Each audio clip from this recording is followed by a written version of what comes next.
This is the month of Tammuz, and for a lot of us, this has been a very difficult month so far. A lot of us have experienced challenges that were unforeseen and obstacles that have been placed before us that we weren't anticipating. Before we move into the lesson, I want to explain why that is, and that it's not stam, it's not just happening, but this month is a very special month. Specifically to rectify one's eyes, to be able to see. And I want to quickly read to you a Torah from Likutei Moharan, a very short one, about the month of Tammuz. So if anybody wants to see this afterwards, this is Reish Yud Zayin 217 in Likutei Moharan, the first section. So just try and close your eyes and listen. It's something pretty amazing, and it also directly relates to the lost princess. Zichru Torah Moshe. There's a pasuk in Malachi. It says, remember and be mindful of the Torah of Moshe. Roshei Tevot Tammuz. That if you look at these three words, Zichru Torah Moshe, remember the words of Moshe, or be mindful of the words of the Torah of Moshe. The first three letters of those words spell Tammuz, except Chaser Vav, it's lacking a Vav. Ki yaz b'Tammuz, because then in Tammuz tzarichi lamshich azikaron letaken ashicha. Because the Vav, Rabbi Nachman says, according to the Torah, according to Chazal, the Chachamim, the sages, and according to Kabbalah, represents memory, the ability to remember, the ability to be mindful. And in the month of Tammuz, that was taken from us, or actually we took it from us. And instead, we have drawn the concept of forgetfulness. Ki az nitaveh shicha, because forgetfulness came into existence in the month of Tammuz. Ki ayadei luchot shenishtabru bechodesh Tammuz nitavu shicha, because Chazal teach in Masechet Eruvin, Nun Daled Amud Aleph, that the first tablets they broke in the month of Tammuz. And what happened when those tablets broke? Shicha, forgetfulness, came into the world.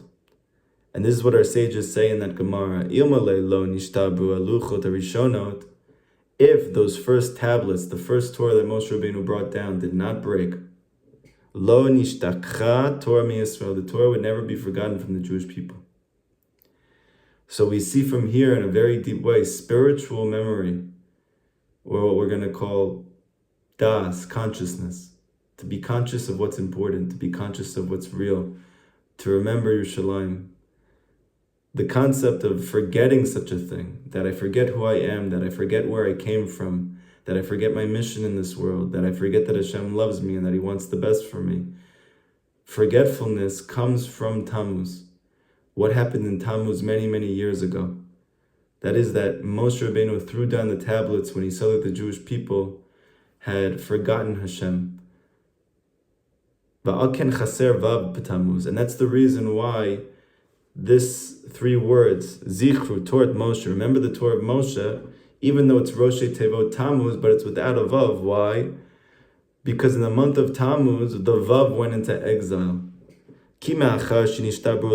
Because when, after these tablets they broke, Nistalek a Vav, the Vav disappeared.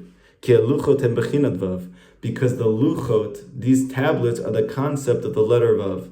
Like it says in Bava Batra, Yudalad Av and Aleph, haluchot, these tablets are kan shisha v'rachba shisha. They were the length and width of six tefachim.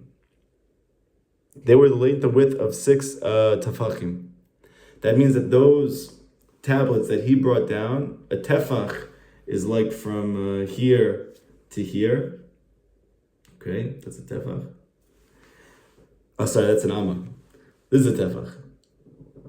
So like from here to here. So it says that the length and width was 6 tefachim, 6 handbreadths by 6 handbreadths.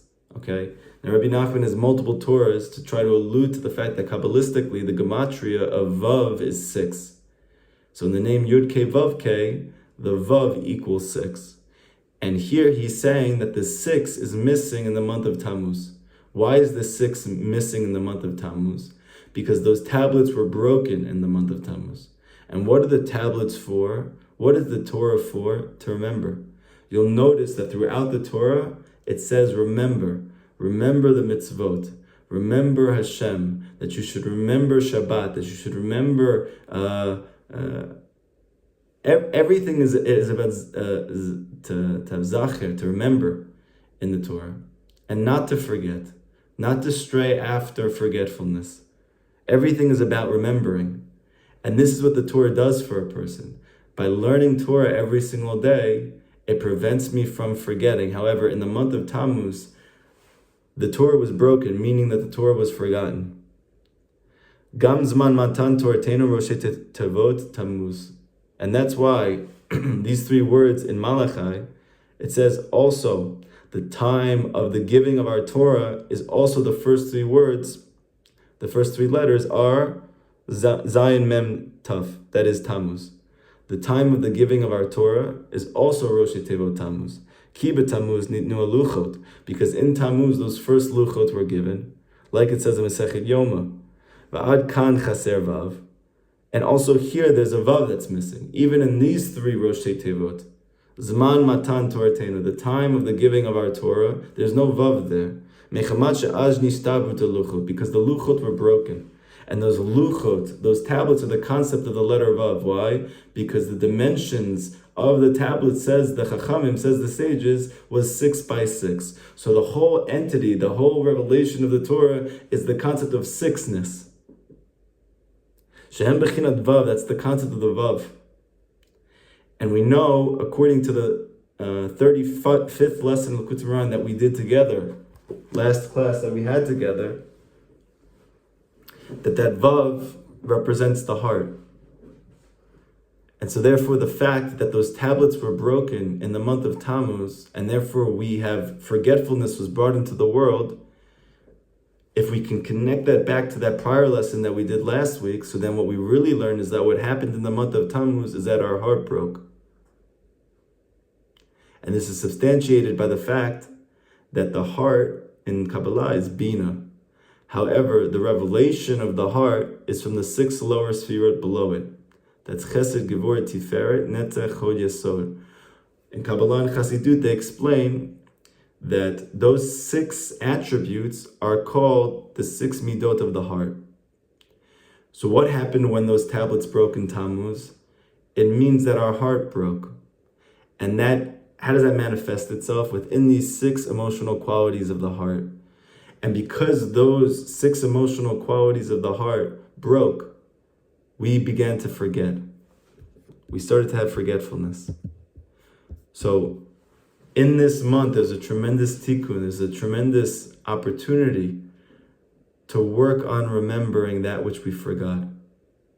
And like we spoke about last week, that the way that we do so is by illuminating our broken heart with the Nekudat Tzaddik, with the point of truth in the world, the point of truth in the generation that is in the Tzaddik of the generation. So to be able to connect to and learn Rabbi Nachman's teachings like we're doing right now, this is one primary way which we shine the point of the Tzaddik within that broken heart, to be able to remove forgetfulness, like it teaches in the very beginning of Likutei Moharan, in the introduction to Likutei Moharan, where Rabbi Nachman brings the Gemara in Masechet Shabbat about Rabbi Shimon Bar Yochai, and how the sages say the Torah is going to be forgotten, meaning that the heart of the Jewish people is going to be broken. And Rabbi Shimon Bar Yochai said, no, the Torah is never going to be forgotten. B'schut me and my children, meaning in the merit of the Zohar and my students who are going to produce it, the Torah is not going to be forgotten. Meaning in the merit of the Tzaddik Yesod Olam, in the merit of this very great Tzaddik, that the whole world stands on him, the Torah, meaning the heart, will be healed. The Torah and the heart will not be broken forever. Okay? So there we have one point. And then we have the point of the chaver, the point of the friend. And you guys have done an amazing job this week of really utilizing the groups to be able to connect, to share experiences, to share things that you took away from the class, how you're applying it, meditations that you've had. It was really, really beautiful in both of the groups. So you should continue to do that every day. And I'm sure that you experienced yourself, and I don't even have to tell you, that a day having conversations like that, speaking about real things that took place to you, trying to struggle and to apply these teachings and to see what happened as a result and how you've grown from it, that's a whole different day than if you don't have that during the day. And the reason is not just for psychological comfort, but we're learning that the nekudat of the tzaddik that's in your friend cannot be experienced in any other way except through these chiburas, through sichot averin, through conversations with friends who are on the journey with you, talking about their experiences. And that's how you get the second point of the tzaddik. That's the second way that one heals their heart. And then finally, with the third point, which is that you, in your own private conversations, you have your own nekudat tzaddik. You have your own point of truth within yourself. That point of truth within yourself, it illuminates and it's spoken to that broken heart through hibodedut. So these were the 3 points that we mentioned last time. So we see that be'emet, in truth, Tammuz is the primary time. This month is the primary time to engage in these 3 avodas, because this is the time in which the heart is most broken. And we know that Tammuz is the beginning of the destruction of the Beit HaMikdash, that on the 17th of Tammuz is going to be a fast, because that was the beginning of the siege of Yerushalayim. And now for 3 weeks, there's a period of more serious, more contemplative avoda, to be able to think about what we've lost with the Beit HaMikdash, what we've lost with the destruction of Yerushalayim. And then obviously that all culminates in Tisha B'Av, the day in which the first Beit HaMikdash was destroyed, the day in which the second Beit HaMikdash was destroyed, the day in which some Jewish historians have said is the time in which the world wars took place, when they started as well, Kristallnacht, things like this. A lot of the most traumatic events in history took place on Tisha B'Av, and even started as well on the 17th of Tammuz. But what we can understand now is something very deep, that Yerushalayim, according to Chassidut, is one's heart. This is what King David made the capital. This is the place in which the revelation of Hashem takes place in one's life. It's within one's heart. And so King David sang, "Don't let me forget Yerushalayim, or my head is going to forget its joy, and my mouth isn't going to be able to speak." Because the residence of the Shekhinah in one's life is taking place within one's heart. And therefore, when Moshe Rabbeinu brought down those tablets in Tammuz and they broke, that's reflective of the broken heart of the Jew. And what is the main output? What is the main manifestation of that broken heart? It's something called forgetfulness. Now, as a result of that, we forget who we really are. We forget the goodness of our soul. We forget the love that Hashem has for us. We forget all of the blessings in our life, and we're busy with the pain and with the suffering and with the sadness and with the anxiety, with the lack of meaning, with the vanity, with the chasing after physical desires. We're left with all of that, all because really be'emet our heart broke. And last week we spoke about the fact that in order to heal one's heart, in order to find the nekudat tzaddik and to be able to shine it within one's heart, a person needs to go through deserts and through fields and through forests.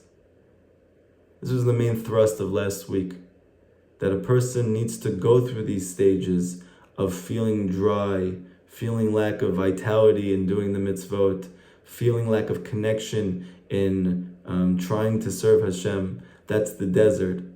And then moving into a field in which there's more life force, there's more vitality, there's more vegetation, there's more fruit. You start to see a little bit of the sweetness of being close to Hashem, but still it's not whole. I'm not besimcha tamid, like Rabbi Nachman says. I'm not always happy. I'm not always feeling connected. I'm not on fire. But then there's the forest.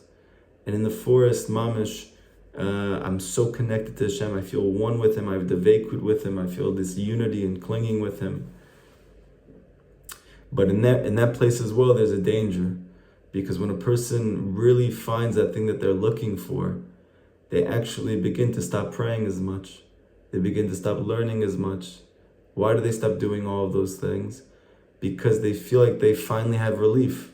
You think about our lives where we're constantly praying, crying, screaming, just tormented in our heart, that we should have peace and we should really feel life force and connection to Hashem. But the truth is that when we get to really experience it, even if we've had moments of it, you don't feel compelled then to go pour your heart out in Hibodedut. You don't feel compelled then to go learn. You don't feel compelled then to go grow and move beyond your boundaries. Why? Because you finally feel like, things are good. I'm not gonna now push it. I'm not gonna now move it. I'm not gonna now try and expand my horizons because I got it. I figured it out. So that's the danger of the forest. That's the danger of actually finding the thing that you're looking for. So now listen to what Rabbi Nachman says. Because we need to understand, how do things change? What changes? Like if you think about it, if you really contemplate what we spoke about last week,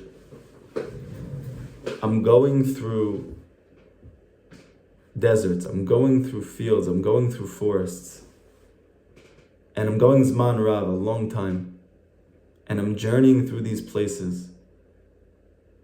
What changes? What could you possibly find in a field, in a forest, in a desert, that you're going to find the lost princess? That you're going to find emunah, that you're going to find real belief in Hashem, real belief in the Torah, real belief in true tzaddikim, real belief in yourself. What's going to happen in those places that you find joy? Like, okay, I understand if I go to a psychologist, if I go to a therapist, I'm going to have some breakthrough. Yeah, because of some type of psychological modality that has been heavily researched and is cutting edge. So I could understand how I could find good over there. Or maybe I could understand it if I find that husband I've been looking for, or I finally have kids that give me nachat like I've been looking for, my prayers finally get answered. So I can understand how I'm going to have emunah or joy from that place. But how could it be that in these wild terrains of trying to find any semblance of connection to Hashem through fields and forests and deserts, these things that are so foreign to me, and I'm bumbling and stumbling around in these places, how does the viceroy, how does the Mishneh Lamelech, how does the point of the tzaddik find emunah in this place? So hear what Rabbi Nachman says next, because here is the turning point of the entire story. Here is the beginning of the healing of the broken heart. Vayah holech b'midbar. He was traveling through the desert. So think about what just happened. He went from the desert, the place of no life, no vitality, not feeling anything from doing the mitzvot, feeling dry, to moving to the field where he starts to have more vitality, a little bit of joy from the mitzvot, a little bit of feeling from connecting to Hashem, a little bit of sweetness in his hibodedut, to getting to the forest where he literally feels like he's on fire. He feels like he's reached the apex of his spiritual life. He finally finds that thing that he thinks he's looking for. But then somehow he's back in the desert. And we spoke about this last week, that these are not static entities. You don't just go through one and then you never go back again. This is constantly vibrant. This is constantly fluid, to be able to go through these levels and to go back again. That when you reach a higher level, you go back to the desert. And you see here, he went from the forest and now somehow he's back in the desert. He was walking in the desert. And he found a pathway from the side. And he thought to himself, he settled his mind, specifically the Lashon says, he settled himself. Since that I've been going kolkach, all this manrav, all this long time, b'midbar in the desert, ve'eni yachol lamatzah, and I haven't been able to find her. I haven't been able to find the princess that was lost from the king. Elech b'shvil hazeh. I'm going to go down this path. Ulai avo lemakom yishuv. Perhaps I'm going to find a place of settlement. So listen to what Rabbi Nachman says. Vayah holech b'midbar. He was going down the midbar. He was walking through that lifeless desert. Kan Rabbeinu HaKadosh chozer livchinat amidbar. That even though he already had been to that place, he's back again. So what's the avoda of the midbar? Why is it, paradoxically, that he could only find the pathway to the princess in the desert and not in the field and the forest? Because in the midbar, the service of this place, the efforts that need to be engaged in the midbar, in the desert, of the place of lifelessness, of the place of confusion, the place of being overwhelmed, the place of struggle. Ki midbar melashon dibor, he needs to engage in tefillah. Because midbar comes from the root dibor, speech. Mashem Noam Elimelech, and the Noam Elimelech, this was Elimelech of Lizhink, I can't say it, I'm so sorry. But Rav Noam Elimelech, he was one of the primary disciples of the Maggid of Mezrich, who was the main student of the Baal Shem Tov. Many people in the generation of the Noam Elimelech believed that he was third in line, meaning that the Baal Shem Tov originated this new connection, this new revelation of Torah, which would be the harbinger of the Mashiach, both in our personal lives and also in the collective world. And that was primarily given over in Masoret to the Maggid of Mezrich.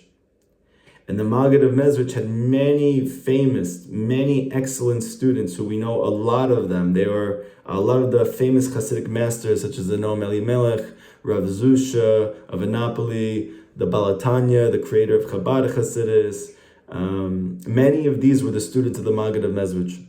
But in that generation, it was pretty widely consensus outside of the realms of Chabad Hasidus that most people felt very strongly that the Noam Elimelech was the next carrier of the Torah of Hasidus. He was from Poland. Many people, when they go to visit Rabbi Nachman in Ukraine, they go to visit the Noam Elimelech as well. And the Noam Elimelech says in his famous sefer, that in the time that a person finds himself in the matzav, in the situation of the midbar, he has no other activity to engage in except to increase his words. You hear what he's saying? It's very important. In the desert, midbar, there is nothing to do except dibur, to speak.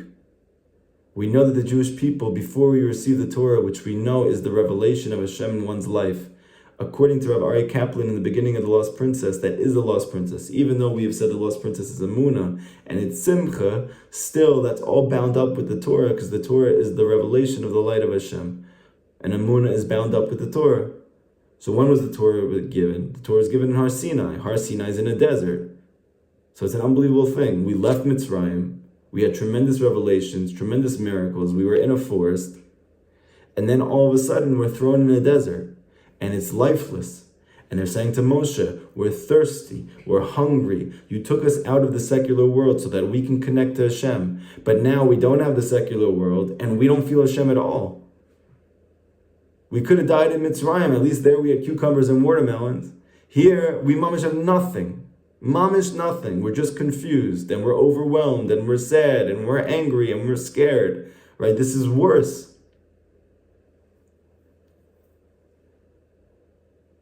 But they received the Torah in the desert. Why did they receive the Torah in the desert? Because the Noam Elimelech teaches that it's the desert that elicits speech. It's only possible in the desert to truly speak. V'ayim benachle amuna, and Rav Yitzchak Breiter Zal. So Rav Yitzchak Breiter was one of the most famous Breslover Hasidim of the past, let's say 100 or so years. Rav Yitzchak Breiter lived in Poland, and he was the leader of the Breslover Hasidim in Poland.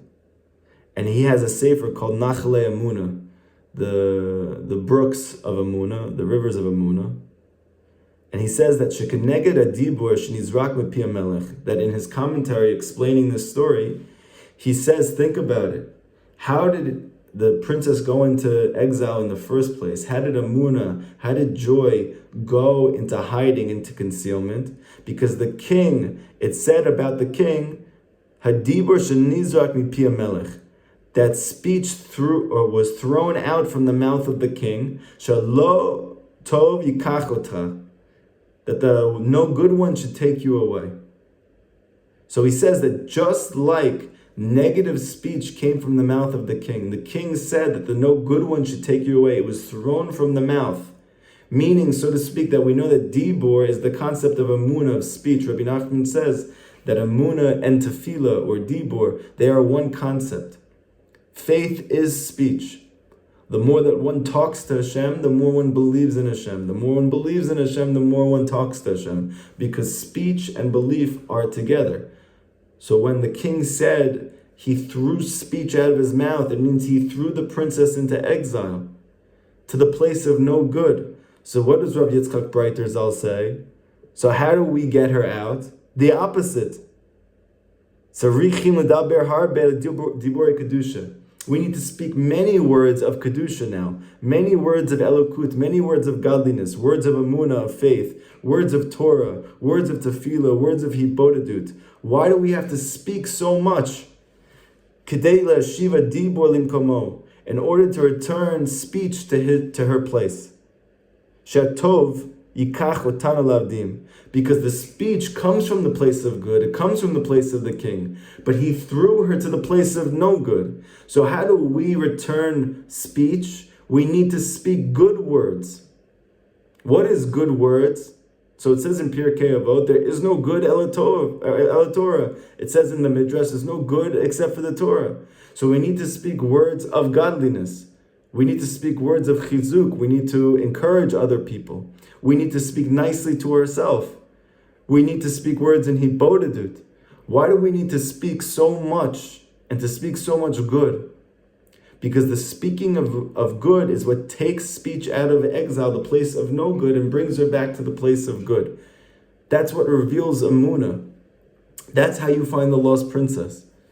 I remember when I was in Queens, there was a student in my yeshiva, and I was in Kolel, and he was a part of the balabatim, the people who work for a living, but they learn every morning before they go to work. And I saw him every day. He had a tremendous personality. He was very charismatic. He was funny. I saw he was making everybody laugh all the time. I never got the chance to speak to him though.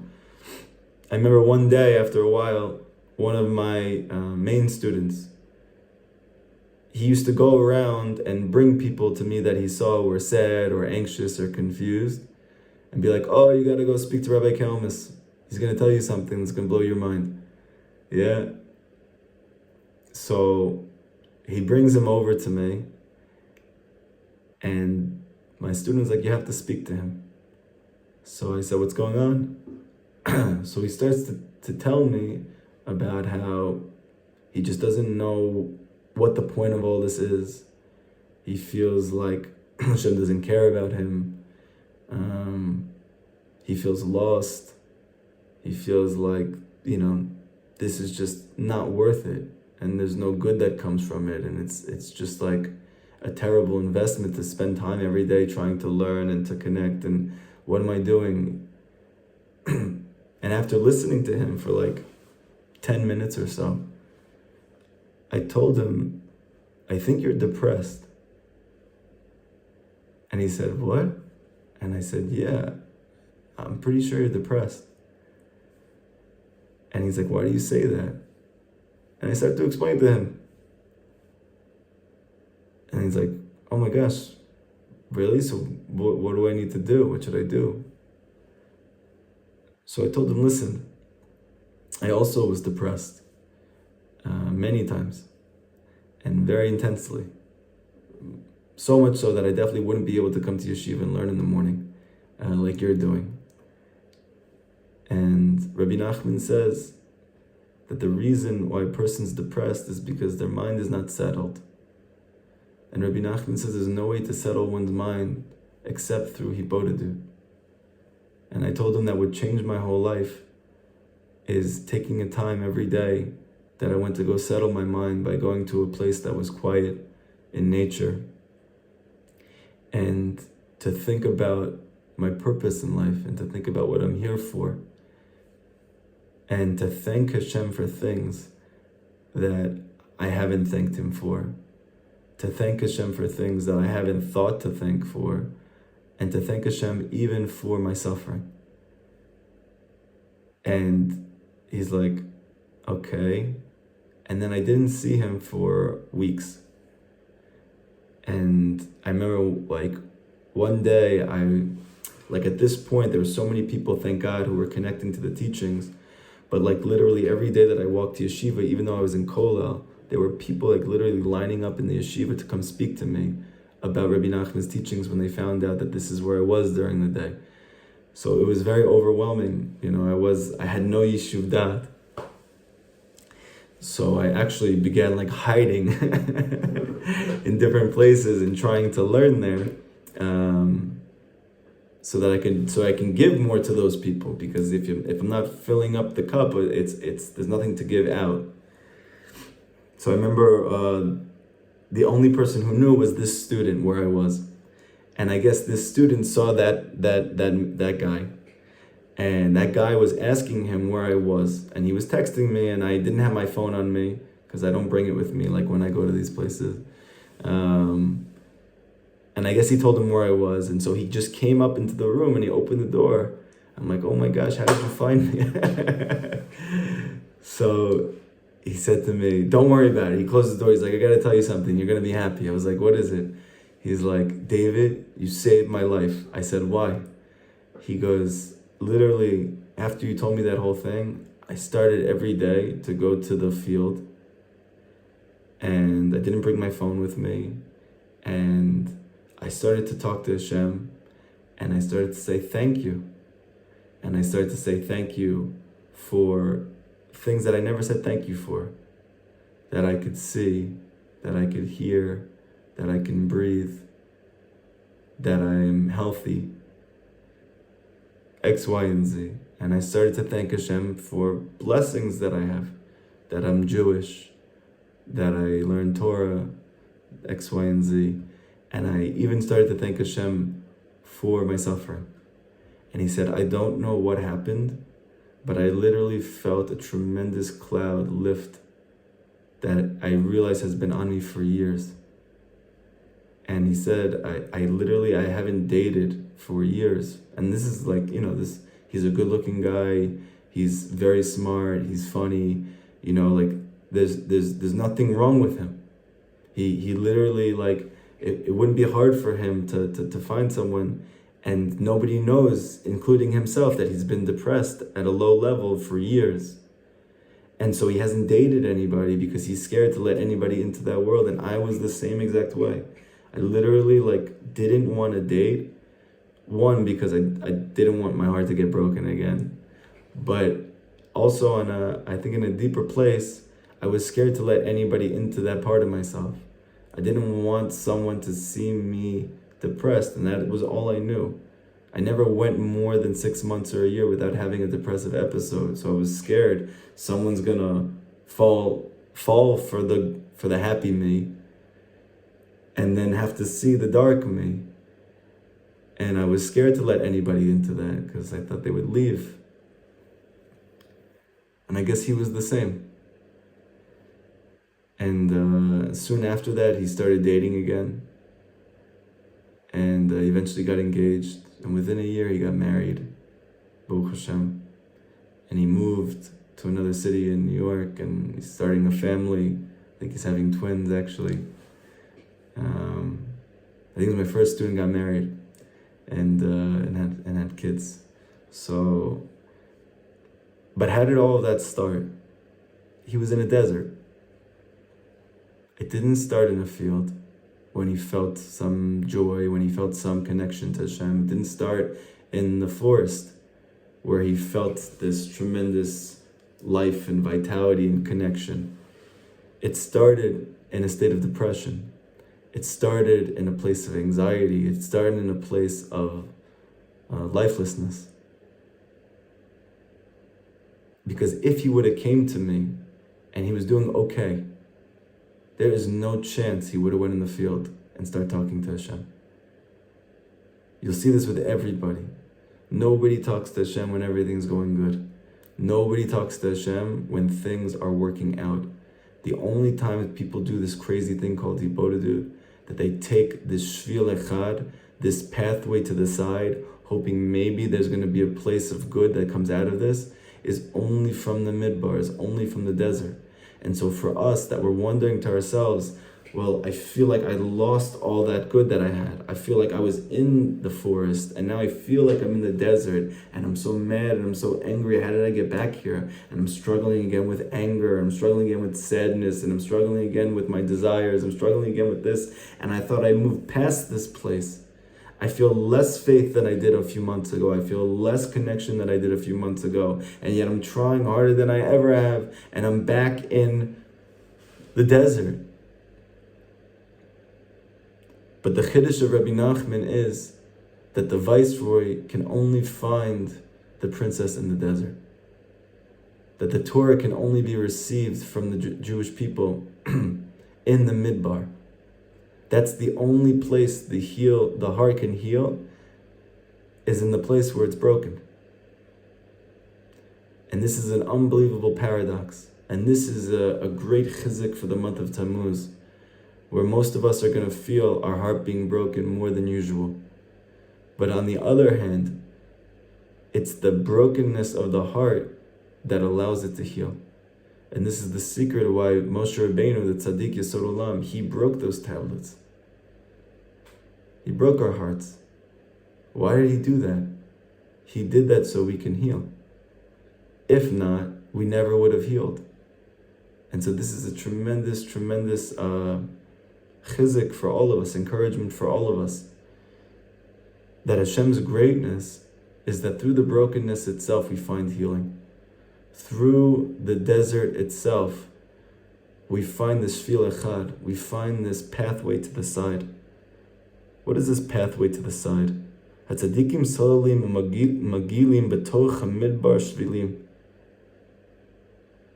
Tzadikim, they plow and they trod and they create this path and they reveal this path within the desert. In order that a person should be able to return to Hashem from the desert itself. And that's why Rabbeinu said that this shvil, this pathway, is from the side.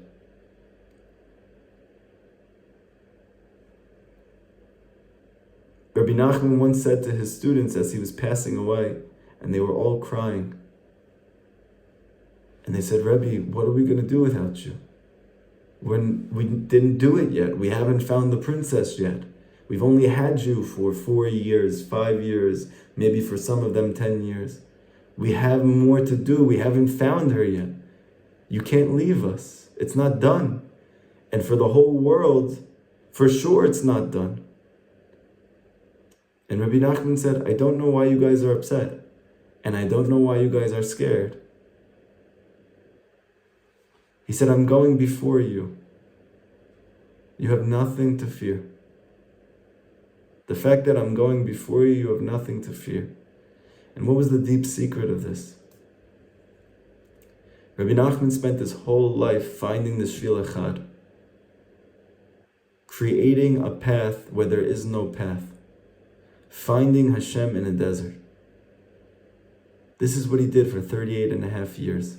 He went through hell. He went through trials and tribulations that cannot be fathomed by man. And he created a path to find Hashem in that place. And like many of the Breslover Hasidim say, that the Torah of Likutei Moharan, the Torah of Rabbeinu, wasn't for his generation. It was for ours. Because Rabbeinu understood that in the final generation, the whole generation would be in the state of a midbar. How did he know that? Because the Arizal teaches that all of the souls that passed away in the desert and didn't make it into Eretz Yisrael, they would come back in the final generation. And they would have to find Hashem. We're the generation of the desert. We're the generation of the midbar. We have to find Hashem in the desert. But the beauty of this place is that Moshe doesn't leave us. And this is the reason why Moshe passed away and didn't make it into the desert, because the Yisrael teaches is in order that he should bring us in at the end, because he has unfinished business with us. And Rabbeinu was saying, don't worry, I found a path here. I went through crazy miniyot, crazy obstacles, crazy suffering. But I made a path where there was no path. What is that path? So if we look in the 9th Torah of Likutei Moharan, Rabbi Nachman brings up this lashon of Batzad, the side. Where does it come from? It comes from Parshat Noach. We know that Noach is the archetype of the tzaddik in the Torah. He's actually the only one in the entire Torah that is called a tzaddik. We call Abraham a tzaddik. We call Yosef a tzaddik. But it's not explicitly in the Torah that they are called a tzaddik. However, with Noach, he is called a tzaddik. And what does it say about him? That in the midst of the trials and tribulations of his generation, where there is a flood, where there is complete darkness, where there's tohu vavohu, where there is chaos and confusion, and Hashem says to him, build yourself a teva, and in the teva, make yourself a tzohar. And according to Rashi, there's two explanations for what a tzohar is. One of them is that it's like a jewel that has a light of its own. It shines out a light. And to put it into the teva, into the ark, so there was light while they were in the midst of the darkness. However, the understanding of a tzohar is that it's like a window. And therefore, the light that was inside the teva would be able to emanate outside of the teva. Or vice versa. So we have two definitions, Rashi says, now which these two things are seemingly contradictory, right? Either it is this jewel, this diamond, this beautiful crafted artifact that light emanates out from it, or it's like a window in which it's only able to receive light from outside of it. So which one is it? So Rabbi Nachman in the 9th Torah of Likutei Moharan says it's not really a contradiction. It depends on who's in the teva. He says for the tzaddik of the generation, it's like that jewel. That his tefillah is like that jewel. That the tefillah itself is illuminated, and it illuminates out to others.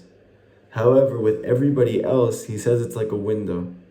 That they need the illumination of the tzaddik in order that they should themselves have the inspiration to want to pray. Right? Many people want to know, what do I need Rabbi Nachman for? And like Pasha Pashad, simple, that you should pray. Because nobody is going to compel you to go talk to Hashem for an hour a day, out in nature, to take a break from work, to take a break from being with your spouse, to take a break from your daily mundane life, and to go into the snow in the winter and to go cry to Hashem. Nobody's going to get you to do that beside Rabbi Nachman. It never happened. It's never going to happen. There's some koach of Rabbi Nachman that he's going to get you and forcibly remove yourself from the mundanity of your life and put you into a place that you don't know, so that you could go find the lost princess, to give you the motivation, because we are receiving our life force like a window. The light is coming from outside to the inside. But for the tzaddik, his light is like a tzohar, which is like a jewel. It shines in and of itself. So really it all depends on where you're holding. He says in the beginning, you're going to be like a window. But ultimately, the more that you engage in this practice of tefillah, of hibodedut, the more you're actually going to develop the tzohar, this thing that's not a window where it's receiving life force from outside of itself, but that it in and of itself can illuminate. Okay, so this is like two stages. It's not two different opinions that Rashi is bringing. It's two stages of one reality.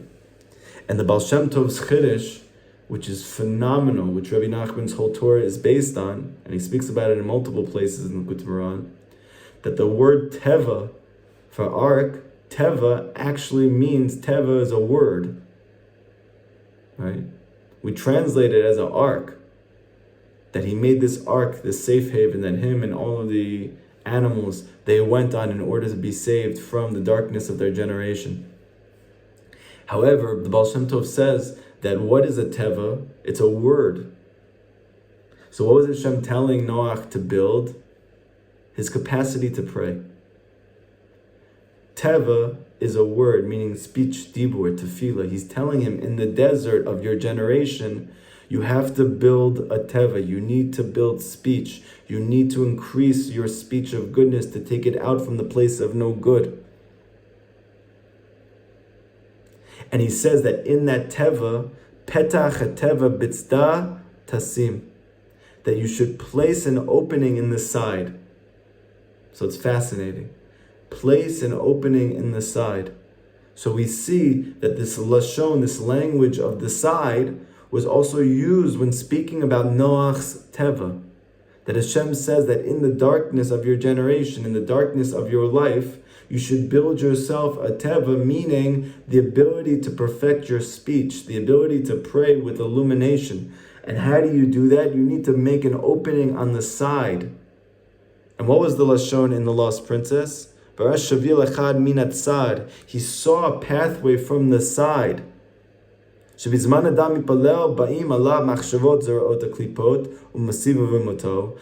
Nachman explains in that 9th lesson of Likutei Moharan that in the time that a person comes to pray and he is besieged by foreign thoughts, negative thoughts, anxiety, confusion, klipot, that they're surrounding him from all sides, because Rabbi Nachman says that those foreign thoughts, those anxious thoughts, those desires that you have that are distracting you, anything that's keeping you from being able to pray from the bottom of your heart, Rabbi Nachman says that be'emet, those are klipot. That those thoughts which are subsuming you are not from the events that take place in your life. They're actually coming from negative spiritual forces which are surrounding you and need to be broken. And Rabbi Nachman's huge chiddush in that Torah is the way that you break through, you pierce through those klipot, those negative forces, those anxious thoughts, those dark places. You need to make an opening in the side. Because when you see that you can't pray, because the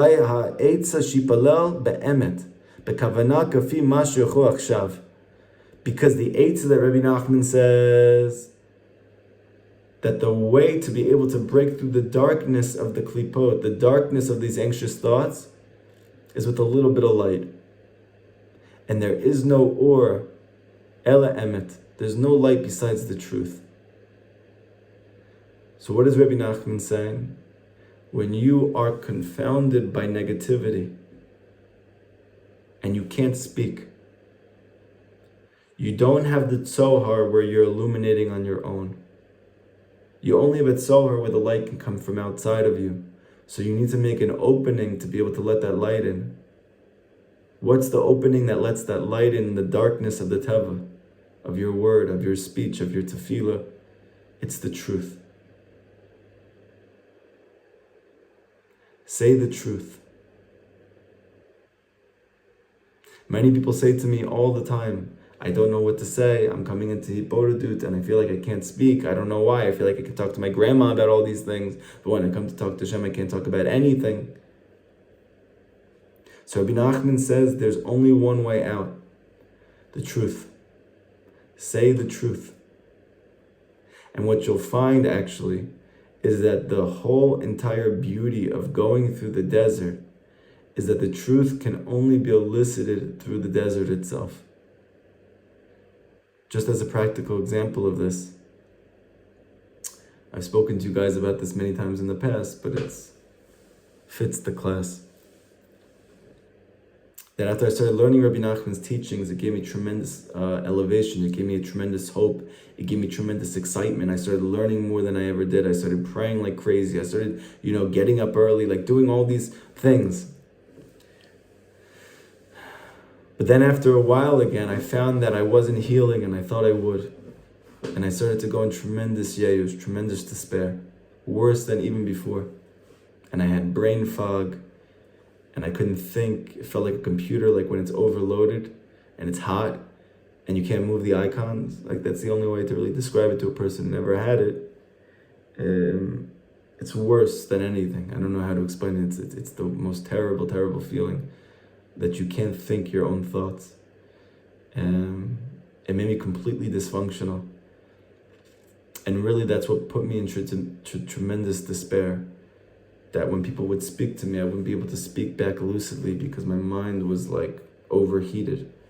And when I went to go teach or I went to go learn, I couldn't think and I couldn't formulate thoughts. I couldn't speak because of this. And when it wasn't going away after long periods of time, I just went into complete yayush. And I went to a serious depressive episode. And it ended me into a psych ward. I spent years like this. And even though I had small little children, all the more so, and a young wife who I was taking care of all of them and supporting them financially, I just couldn't go another day like this. And I checked myself in to a psych ward in New York. And when I was there, even though I thought I hit rock bottom before that, there I really realized I hit rock bottom. They put me in a room with a person who was clearly mentally ill. Instead of just like a normal waiting room, waiting to go in, this person, we were on like these steel beds that looked like something from like a horror movie. This guy was screaming. And I'm laying there putting the pillow over my ears, like hoping that I was gonna get relief in this place. And now wondering, did I make the biggest mistake of my life by coming here? And they finally bring me in and they give me a gown. And I'm with all of these very troubled people. And they're having me see therapists and psychiatrists and groups. And you have all of these people who their lives just blew up. And they're in the place of no good. And they're mamish in the desert. And I'm sitting there after many days there, looking at my gown on my bed, thinking about my life and how I was so hopeful growing up that I would be able to help so many people, that I would be able to bring peace to the world. And my wife and my kids are home without a father, without a husband. I can't even work a job. I can't think a thought. That in my late 20s, my life just completely twisted and turned out like a car just right off the bridge. And everything that I thought was going for me just, combusted. And I remember just sitting there crying.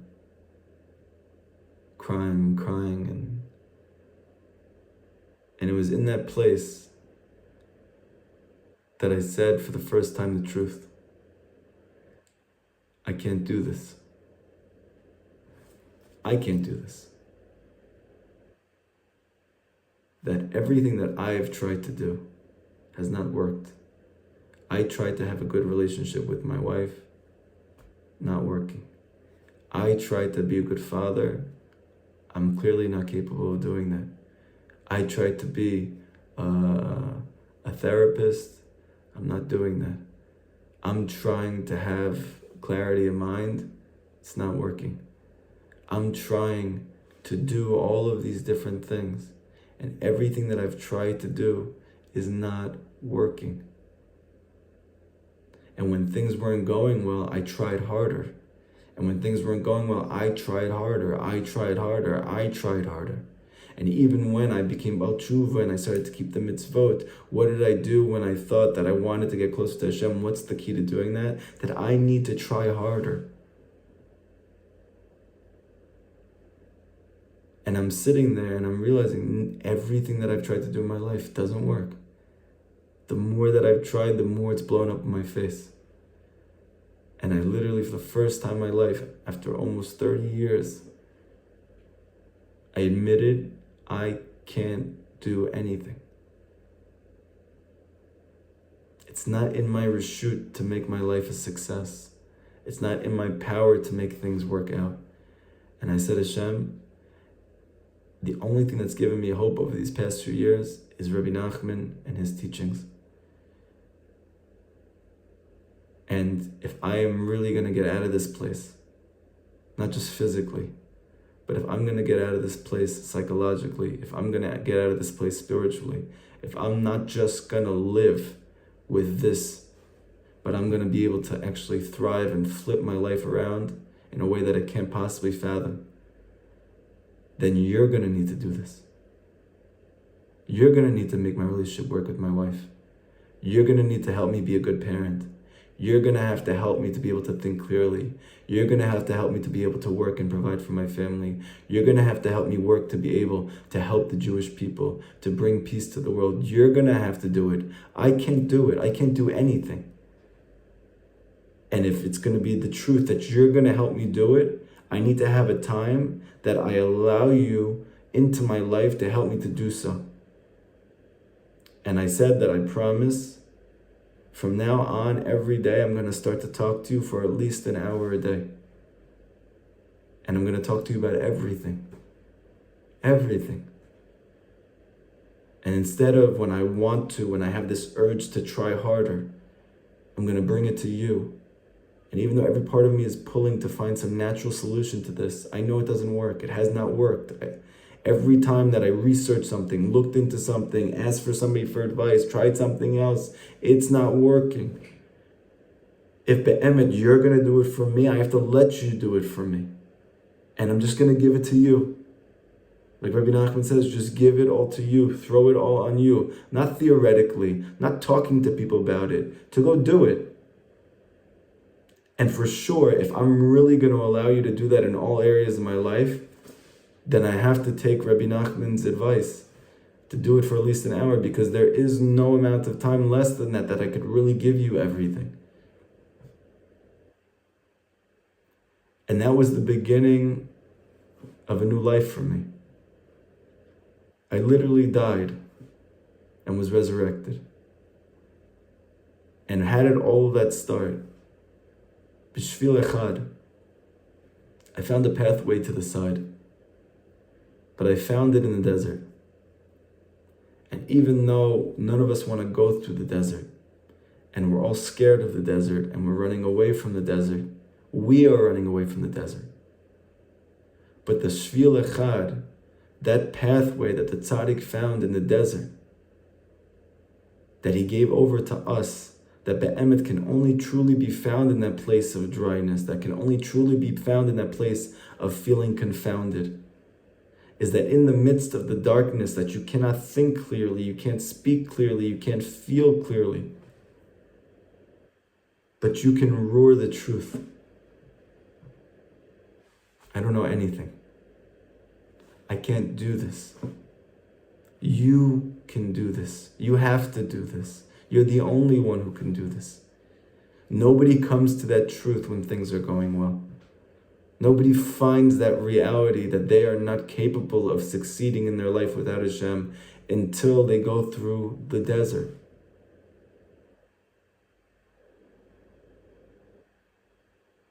And this is why the Torah stresses all the time that it's the humble ones who get to experience Hashem in their life. Because humility is the key to being able to experience Hashem in one's life. And humility normally only comes from me trying and realizing that I can't. And even though that is the most painful experience, because all according to now, I've been taught that I am capable, that I need to do this, that if I try hard enough, I will succeed. I will. But it's all based on an atheistic notion that I'm the Borei Olam, that I'm the creator of the world, that I create the events that take place in my life. I cause the trauma in my life. I cause the breakage in my life. I cause the broken relationships in my life. I cause the despair in my life. I caused the disarray in my life. No, you didn't. No, you didn't. You are not the creator. I am not the creator. Hashem is. So for us to be able to experience good in our life, we need to give Hashem the ability to create for us. When Moshe Rabbeinu asked Hashem, what's your name? That I should tell the Jewish people, what's your name? He said, tell them that my name is Ehyeh, Asher, and Ehyeh. I will be that I will be. What does it mean I'm going to be what shall be?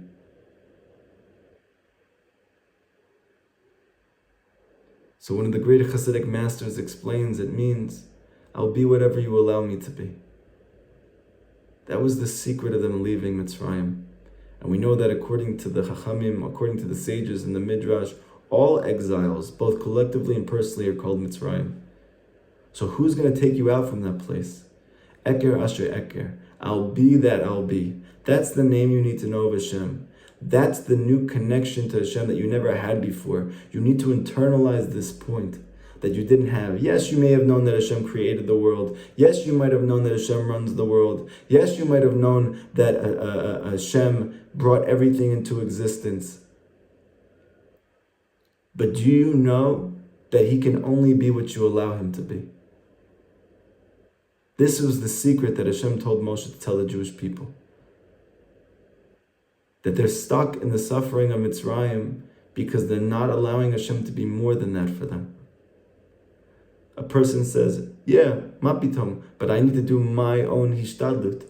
I need to do my hishtadlut. I need to go work for this amount of hours, and I need to go find a solution myself, and I need to go do this, and I need to go do that. Fine, go do that. But you also need to know that Hashem is whatever you allow Him to be. If you feel like your solution is only going to come through practical, pragmatic ways, Hashem will allow you to only find your solution through that way. But if you feel that Hashem is your solution, that you are going to find your answer with Him even though you can't imagine how, but you're throwing it on Him, He'll do that for you because He'll be whatever you allow Him to be. If you think that you need to work 12 hours in order that you should be able to support your family, He'll be that for you. If you believe that you can work 8 hours and have spent time with your family and also have time to pray and to learn, He'll be that for you. If you believe that you can work 6 hours and you can have an hour to do ibodedut and you can have an hour to do mitzvot to help other Jewish people in addition to that all day, He can do that for you also. If you could believe you could work even less than that, He can do that also. If you think that your refuah, your healing is only going to come from a doctor, Hashem can do that for you. Good luck, go find it. If you believe that your healing can come from Hashem Himself, He can do that for you. He will be whatever you allow Him to be. And this is the secret of Moshe Rabbeinu. This is the secret of the tzaddik. To teach us, to illuminate us on this point. Things are not as they seem. And while in the midst of the desert, there's a shvil echad waiting for you. There's a pathway to the side where the light of Hashem, the light of truth, the light of clarity is waiting for you in the desert, dafka. How do you access it in the midst of the confusion, the anxiety, the negative thoughts, the confusion, the brain fog? By saying the truth, whatever is that truth. I need your help. I can't do this. I'm not happy. I'm lost. I need more help. Not from a place of yeyush, not from a place of despair, not from a place of fear, from a place of truth, deep within that broken heart, to say the truth. I don't know how to get out of here. I need your help. I need you to help me. I have tried myself. I have gone even through spiritual means, but it's all me. I'm trying. But the princess is in the place of the Shekhinah is with you. What's the one thing that I have not found yet? It's emunah. What is emunah? Emunah is belief that Hashem can do it for me. To believe that Hashem is machadesh, that He can renew and change reality for me at any given moment, that Hashem can do that for me. If I am still relying on myself to do it, that's not emunah. And so now I'm wondering, why does Hashem keep bringing me back to this place? Because you're praying to believe in Hashem, and yet you yourself are trying to make it happen. And Hashem is trying to answer your prayers by giving you the opportunity to find the Shvil Echad, that pathway to the side that Rabbi Nachman already marked out and trod and paved for us. The pathway of truth. The pathway of secluding yourself alone and just roaring out the truth, whatever that is. Not from a place of yayush, not from a place of despair. A real place of inner truth. A place of hopefulness, but a place of brokenness. And in this place, you're going to find a place of yishuv, a place of settling of the mind, a place of clarity of thought, a place of location of purpose in life. I remember as all this was going on, I went to school for 4 years. I went to college, right? Got my bachelor's in something. Then obviously, it's the American Western dream for the secular Jew to go to graduate school, continue your education. Why? I don't know, just keep going. Keep giving them hundreds of thousands of dollars. Continue to keep going. You need it, obviously. You don't have the tools. Okay, so I go again for a graduate school now. And I finally get this job, the job that I've now been going to school, preparing myself in high school for 4 years, now actually going to college for 4 years, going to graduate school. It's like 10 years. 10 years of preparing myself in psychology and in social work to be a therapist. And after a few months of working in the field and realizing I'm not helping anybody, I hate my job. I feel like this is not what I was brought to this world to do. And feeling so broken about it. But going on the train every day with tears in my eyes, there and back, thinking about how nebuch I am, how broken I am, what a waste everything is in my life, and I'm hopeless. And then I had a hipodadut. I just said the truth. I'm not happy. I don't like this. I don't think this is what I was brought here for. I think I'm here for something deeper than this, something bigger than this, something more essential than this. And it was through that tefillah that I ultimately left my job and explained to my parents, explained to my wife, yes, thank you so much. You paid for all of this schooling for me. And I really appreciate it. And I tried. But this is not what I'm here for. What are you going to do? I'm going to go learn Aleph Bet in the yeshiva. How are you going to support yourself? I don't know. I'm going to figure it out. But I know that this is not for me. How did I have that clarity of mind? How did I have that conviction to be able to stop spinning on the rat wheel, in the rat race, and just spinning and just doing whatever society does? It was only through the brokenness of the desert and entering into the teva, entering into the word, entering into my bodedut, and being confused and not even being able to say a word, not being able to cry, not being able to think, not being able to do anything. And just to say the truth, I'm not happy. And this isn't what I came here for. I'm scared to say that because that means I have to do something about it.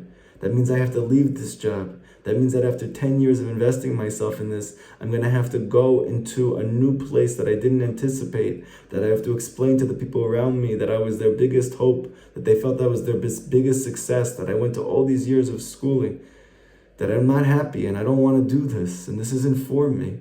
to go do something that I don't even know exactly how it's going to work out.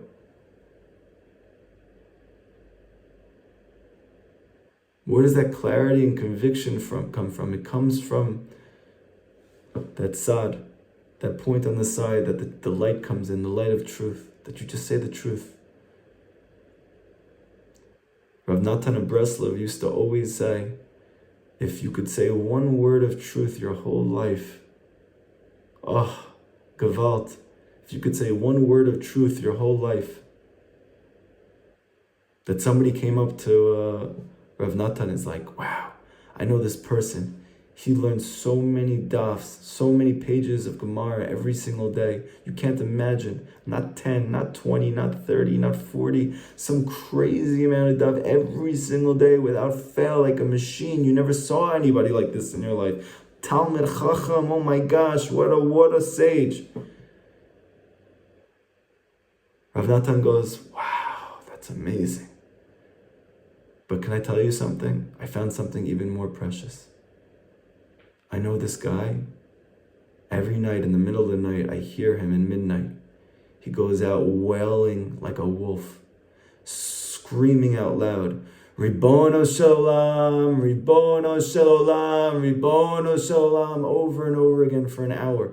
Every single night he screams to Hashem over and over, Hashem, Hashem, Hashem. That's it. All night. He goes, you ever see anybody like that? To say one word of truth. How precious this is. How valuable this is. And this, Rabbi Nachman says, is only possible in Hibodedut. And be'emet, where does Hibodedut come from? How does the Viceroy come on to Hibodedut? How do we come onto this unique pathway which we feel maybe is going to bring us to settled land, a settled mind? That after going through deserts and fields and forests, we're desperate enough to try this unusual, this non-normative path, even within the Jewish world, that Rabbi Nachman advocates and pounds the table for. Go alone in a field or a forest or a desert and go scream out the truth. And the truth, you'll see, is the light. And that light, even if it's only a little bit of light, and you're surrounded by darkness, but the nature of light is that even a little bit of light can permeate and burn up a lot of darkness. And what is that light? It's truth. To say the truth. Bezrat Hashem, we'll continue further next week, and we'll see exactly how this plays out, how this path of Hibodedut, how this path of speaking out the truth eventually brings him to finding the princess, and still seeing that at that point there's more to do. Does anybody have any questions from today's class?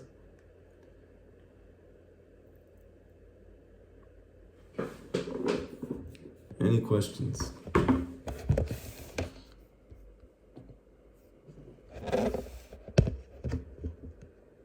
No? Okay. I hope everybody has an amazing, amazing week. Please continue to utilize these groups. Speak over your thoughts that you took away from the class. Talk about your experiences, what you resonated with, what you're hoping to resonate with, advice, takeaways. It's not nice. It's a part of the journey. There's no way to find the princess without her. Continue doing what you're doing. Increase in brotherhood. Increase in love. Oi, what is the significance of an hour?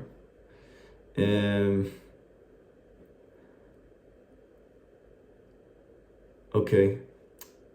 So, be'emet, the truth of truth is, I don't know. Okay? One of the important things to know about real tzaddikim, Rabbi Nachman says, is that we don't understand them.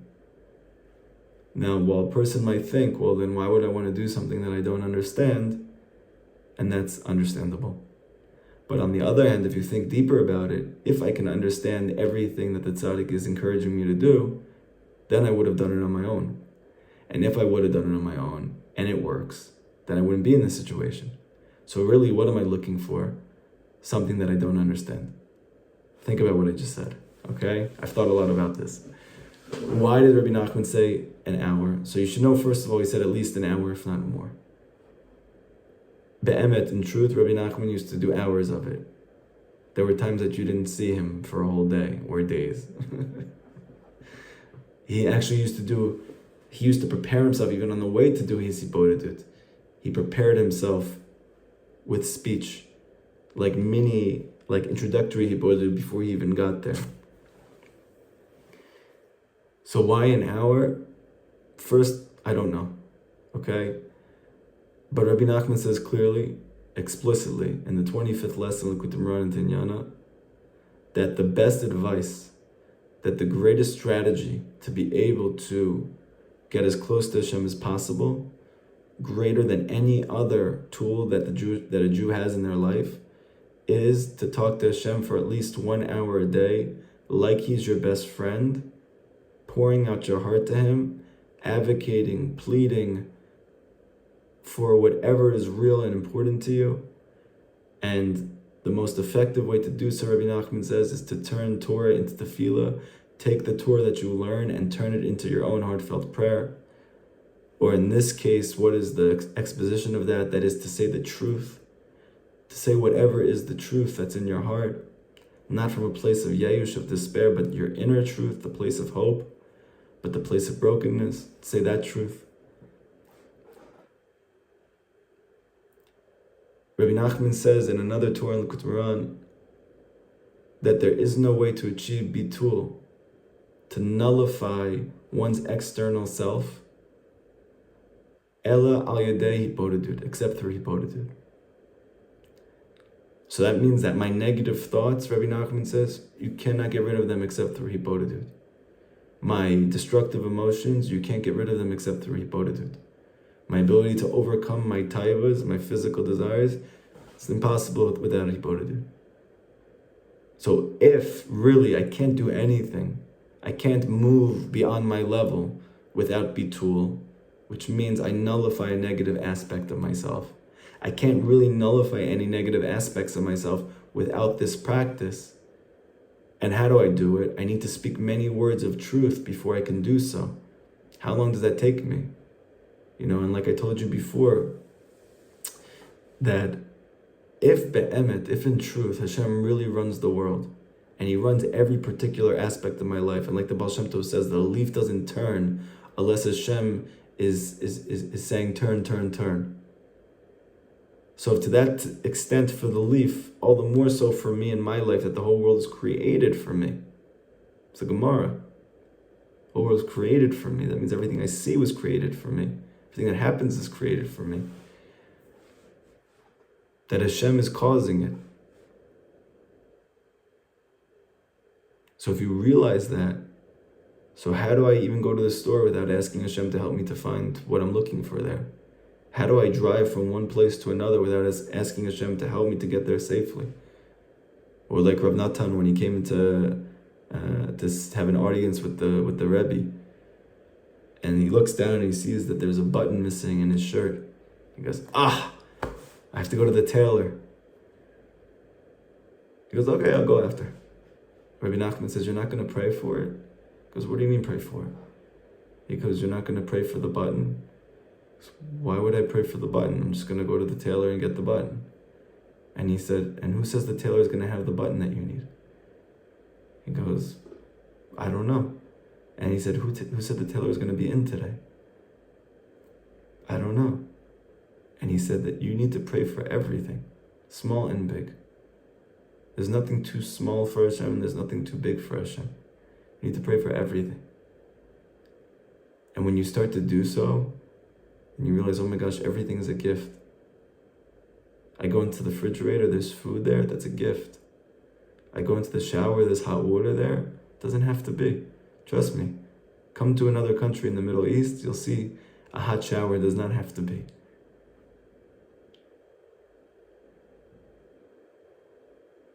When I go to bed at night and I fall asleep, I have to fall asleep. It's a gift. I wake up in the morning, I have to wake up. No. It's a gift. I have to ask Hashem for help with all these things. It says in the Gemara, Halavai, if I would be able to pray to Hashem all day. This is what it says in the Gemara. If I would be able to pray to Hashem all day. So the Baal Shem Tov has a famous teaching that if you touch a little bit of anything, you touch everything. If you touch a little bit of the essence of something, you touch the whole thing. So I think maybe the secret of Hibodedut is that an hour of a day is a little bit of the day, but it's a significant enough part of the day that it's really the essence of the day, an hour. And therefore, if I do an hour with all my heart and soul, and I try to speak words of truth, and I try my very best to pour my heart out to Hashem about everything, then even though I can't pray all day, I have a little bit.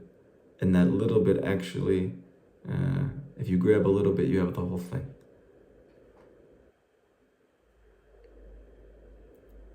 And lastly,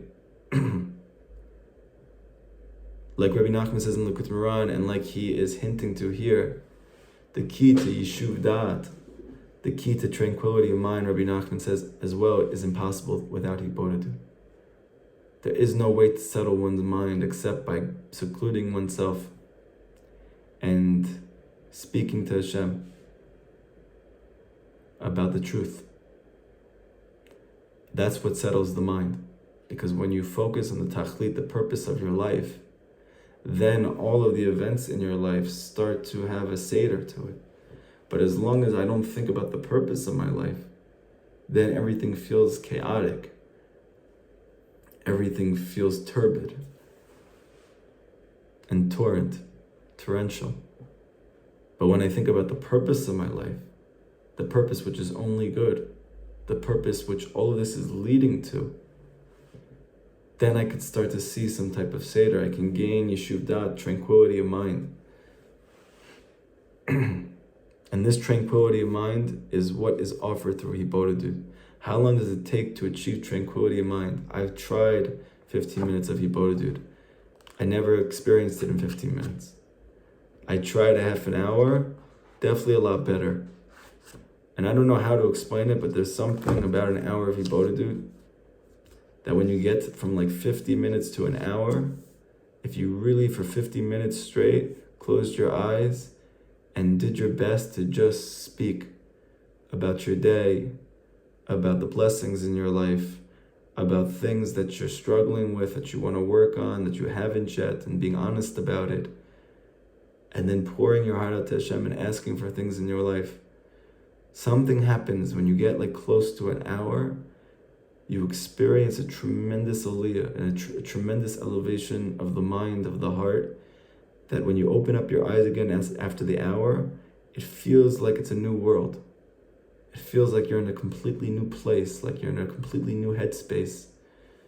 And there's no way to, so to speak, like give that over except for a person who's had the zchut, the merit to be able to get there. So, Bezat Hashem, we should all have the zchut to be able to taste, like Rabbi Nachman says, what it is to do at least an hour a day to try to work up to it. Even if you're not there, to have it in your mind that it's the goal, right? And this is what people tell me all the time. Why do you keep stressing the hour? I heard other mashpiyim, they said, just do 15 minutes, do whatever you can, it's good. I said, okay, but I'm not smart enough. I'm not smarter than Rabbi Nachman, right? Like, he never said anywhere to do less than an hour. He does say anything that you say is good. But he says that how do you get the most bang for your buck? How do you get to see the blessings of this? By doing it for an hour or more. So I'm not going to come and tell somebody, just do 15 minutes, because that's doing a disservice to them. Because I never experienced the yishuv da'at, the tranquility of mind for 15 minutes. I never experienced bitul, nullification of negative parts of myself from 15 minutes. I only experienced those things from an hour or more. So how am I going to, in my own right mind, with my own conscious heart, to be able to tell the person what they want to hear, which is like, just do whatever you can, it's okay. I don't feel comfortable with that. And Rabbi Nachman didn't say that. And I don't think it's a service to somebody. So my encouragement to people is to know the goal. And if you're not holding by the goal, it's totally normal, it's fine. But you should have it in the back of your mind that I'm working towards it. Because there's no way to get to something if you don't work towards it. And specifically something like this, that Rabbi Nachman says it's the key to everything. So it's not going to come easy. So for sure, if you're not working on getting there, you won't get it. And even let's say you start and you get it easily, you're going to see after that it's going to go. And you're going to have to work to get it back. Because nothing that's real and that's good and that's true comes easily. And even if it looks like it came easily, it doesn't stay easily. Everything that's good takes effort, it takes time, it takes patience, it takes a lot of praying, a lot of falling, a lot of rising, until you stand in it. So I give everybody a blessing that they should work towards an hour of being alone with Hashem. And I hope that you have the realization without having to go through the things that I went through. That be'emet, even though it looks like things are just happening naturally, nothing's happening naturally. And therefore, if you realize that I woke up in the morning because Hashem wanted me to, my feet touched the floor because Hashem wanted me to, my car worked today because Hashem wanted it to, I had food in my fridge because Hashem wanted it to, the supermarket was open next to me because Hashem wanted it to, my shower is working today because Hashem wanted it to. If you realize nothing happens unless Hashem wants it to, then an hour is not enough.